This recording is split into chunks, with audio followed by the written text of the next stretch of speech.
Hey friends, welcome back to your own channel. I'm here again with new interesting video. Are you not getting calls even after applying many jobs?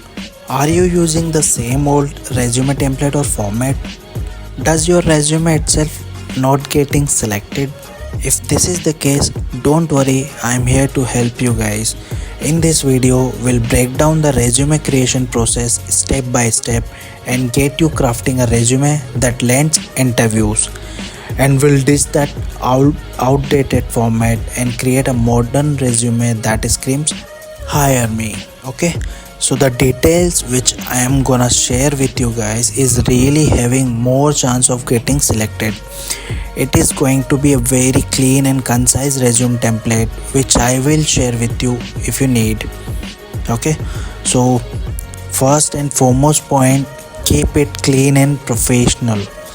Use a clear and easy to read font, for example Arial, Calibri, and a consistent format throughout the resume. You really need to mark this point. So let's get started further. Once we are done with font selection, we are good to start resume preparation. First thing will be your name and your designation. For example, if your name is Rahul and you are tech lead, okay, so that you can mention. And then your email id, it should be formal, not like angelpriya@hotmail.com, handsomehunk@gmail.com, not like that. Okay, then your mobile number and current location you can input. This resume is divided into two sections, left and right. So let's cover left first, then we'll see right section. Okay, now skills. Include both hard skills like testing tools, Selenium, Jmeter, Cypress, or any other tool which you have used that you can mention, and soft skills like communication, problem solving, analytical thinking. You can also use the keywords from the job description to showcase your alignment with their requirements. Now in education section, you can input your degree if you have done Bachelor of Engineering or BCA or MCA with stream name, college name, and then year of passing. Okay, that you can mention.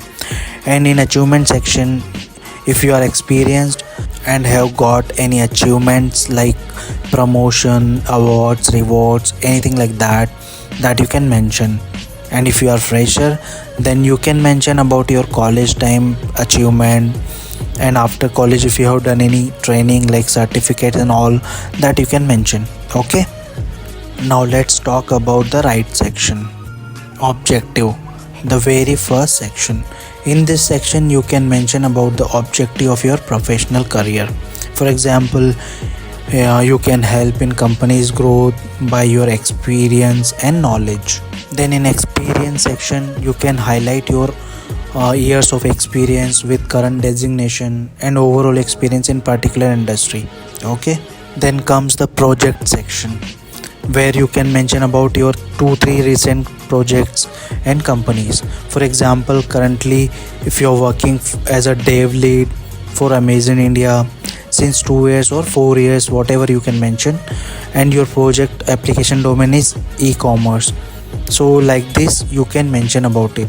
Then your roles and responsibilities you can update in bullet points. So I think with this you are good to complete this informative session. If you enjoyed this video, be sure to give it a thumbs up and let me know in the comments below what you think about this. Hit that subscribe button and like the video if you find this helpful. Consider sharing it with your friends who might be interested. Thank you so much for watching this video.